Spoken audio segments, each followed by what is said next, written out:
Bom, somos convidados a conversar um pouquinho sobre a última ceia de Jesus, se Judas participou da ceia e se realmente houve uma mudança do pão e do vinho em corpo e sangue de Jesus. Primeiro a gente vê que a festa foi realizada no dia dos pães asmos, né? Todos os evangelhos concordam com isso. Logo, todos concordam que significa que a ceia aconteceu durante a Páscoa. Mateus 26, 17, no primeiro da festa dos pães asmos. Marcos 14, 12, no primeiro dia da festa dos pães asmos. Lucas 22, 7, chegou o dia da festa dos pães asmos. E João 13, 1, hora antes da festa da Páscoa. Então aqui nós percebemos que o que aconteceu na ceia, onde Jesus participou pela última vez, era a ceia da Páscoa. Logo, essa ceia da Páscoa era celebrada uma vez por ano, para comemorar a libertação do povo da escravidão, a nova aliança que Deus fez com o seu povo, lá em Êxodo 24, 3 a 6.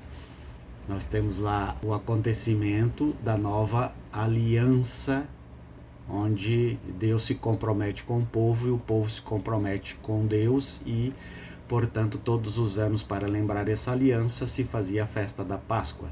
Portanto, a festa da Páscoa deveria ser celebrada uma vez por ano. Não existe nenhuma informação de que deveria ser todo mês ou todo domingo, mas uma vez por ano. Diz em Mateus 26, 17, vieram os discípulos a Jesus e lhe perguntaram: onde queres que te façamos os preparativos para comerdes a Páscoa? Marcos 14, 12 diz: quando se fazia o sacrifício do cordeiro pascal, disseram-lhe seus discípulos: onde queres que vamos fazer os preparativos para comeres a Páscoa? Então aqui nós estamos percebendo que Mateus não diz nada sobre matar um cordeiro para a festa da Páscoa, mas Marcos deixa bem claro que estavam sacrificando um cordeiro para realizar a festa, que era a festa da Páscoa. Então estamos aí dentro daquilo que se espera. E nós temos Mateus 26, 18, ide a cidade ter com certo homem e diz-lhe. Marcos 14, 13 diz: ide à cidade e vos sairá ao encontro um homem trazendo um cântaro de água. E Lucas 22, 10 diz: então lhe explicou Jesus: ao entrardes na cidade, encontrareis um homem com um cântaro de água. Aqui nós vimos esse mistério que há por detrás desse homem, porque ele não tem identidade, não tem nome, não se sabe se é conhecido dos apóstolos, se é conhecido de Jesus, se Jesus tinha falado e combinado com ele antes, mas se percebe que tinha alguém preparando já a Páscoa. Nós vimos em Mateus 26, 20, e chegada a tarde, assentou-se à mesa com os 12. Nós vimos em Marcos 14, 17, e chegada a tarde foi com os 12. E Lucas 22, 14, e chegada a hora, pôs-se à mesa e com ele os 12 apóstolos. Então nós podemos ver aí que a refeição que acontecia era sempre à tarde, no final da tarde, que é quando se celebra a Páscoa, né? Na quinta-feira, na noite de quinta-feira, no início da 15 de Nissan. Então, enquanto a primeira parte da refeição estava em andamento, Jesus fez a revelação chocante de que um deles o trairia, né? E isso aconteceu no pôr do sol. Muito bem, aqui nós vimos que estavam os 12 reunidos, né? Entre eles, provavelmente, claro, a pessoa de Judas, né? Estava ali. No versículo 28, Jesus se reclina, né, na cerimônia da Páscoa, como se fosse a última ceia dele, lembrando lá o Êxodo 24, de 3 a 6, né, a celebração da aliança, onde se é construído 12 alicerces, simbolizando as 12 tribos de Israel. Aqui Jesus está diante dos 12 apóstolos. No versículo 18, Jesus diz assim: eu farei a Páscoa com os meus discípulos. Então Jesus vai comer a Páscoa. Que Páscoa? A Páscoa do Antigo Testamento. Não existe outra Páscoa. Judas estava nessa Páscoa, durante essa ceia. João 13:2 diz assim: e durante a ceia, tendo já o diabo posto no coração de Judas Iscariotes, filho de Simão, que o traísse. Esse versículo deixa claro que Judas estava no momento em que estava se celebrando a Páscoa. Diz assim: levantou-se da ceia, tirou as vestes e, tomando a toalha, cingiu-se. Jesus respondeu: é aquele a quem eu der um bocado molhado. E o bocado molhado deu a Judas Iscariotes, filho de Simão. Então nós vimos aí que a ceia ainda não tinha acabado, quando estava no meio da ceia, a ceia estava acontecendo, quando houve aí a proclamação de Jesus, revelando quem seria o traidor. Então, se Judas estava participando da ceia, não há por que dizer que a ceia cura ou liberta dos pecados, porque Judas estava com o coração podre de pecado, logo ele não deveria participar da ceia, mas como ele estava participando da ceia, simboliza que essa dimensão de que a ceia perdoaria os pecados não condiz com a referência bíblica, com o texto, com a crítica textual. Como foi a celebração? Mateus 26 diz assim: enquanto comiam, Jesus tomou o pão e, abençoando-o, partiu e deu aos seus discípulos e disse: tomai e comei, isso é meu corpo. Marcos 14:22, e comendo eles, tomou Jesus pão e, abençoando-o, partiu e deu-lhe e disse: tomai e comei, isso é meu corpo.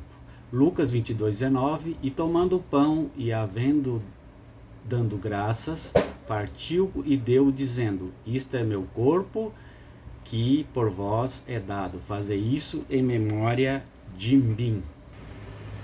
O comando de Jesus, tomai e comei, seguido disso é meu corpo, implica na participação da morte e dos efeitos da morte. Assim como aqueles que participaram da Páscoa, eles celebram a saída do Egito para a libertação, a mesma coisa acontece com a Páscoa de Jesus. Ele está dizendo: olha, quem come e quem bebe deste cálice vai participar comigo dos benefícios desse sacrifício. Não está dizendo que Jesus vai se tornar carne e nem se tornar sangue naquele sacrifício. Como é que se deu a Eucaristia? Mateus 26:27. E tomando o cálice e dando graças, deu-lhe, dizendo: bebei dele todos. Marcos 14:23. E tomando o cálice e dando graças, deu-lhe e todos beberam dele. Houve alguma mudança na Eucaristia por causa disso? Houve alguma transformação do pão em corpo e do vinho em sangue?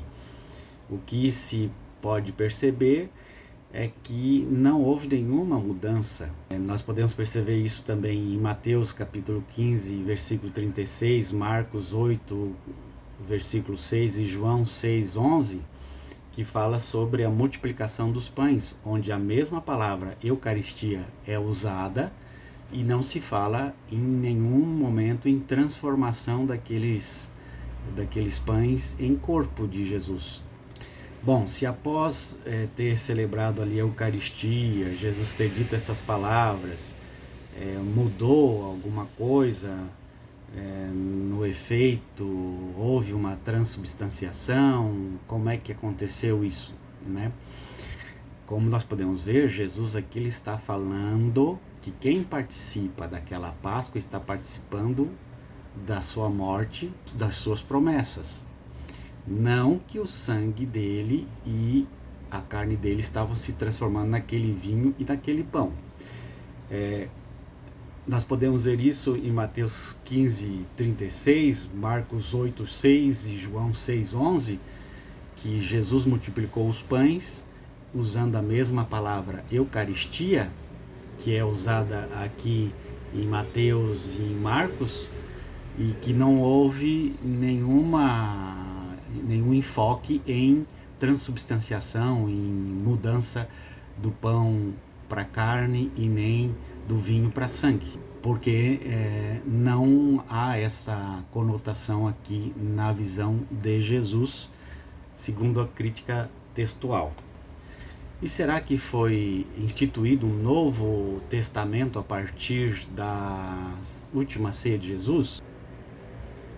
Mateus 26:28, porque isso é meu sangue, o sangue do Novo Testamento. Marcos 14:24, e disse-lhes, isto é meu sangue, o sangue da nova aliança. E Lucas 22:20, semelhantemente tomou o cálice depois da ceia, dizendo, este cálice é o Novo Testamento do meu sangue.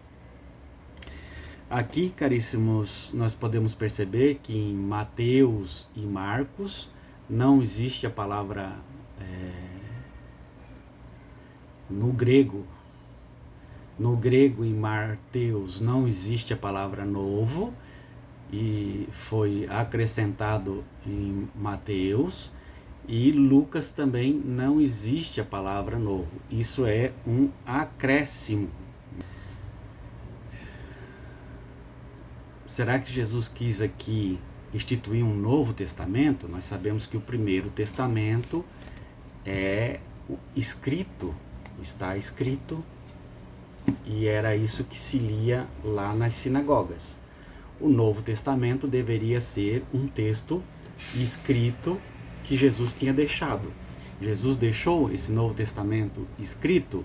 Era isso que os apóstolos entendiam. Não, Jesus não escreveu nenhum testamento. Portanto, que Novo Testamento era esse que Jesus diz ter deixado?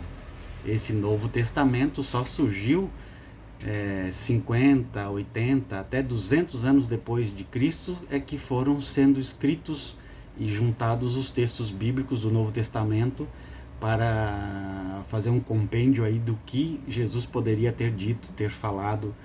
E então Jesus já estava falando desse testamento que seria escrito 100 anos depois dele nascer.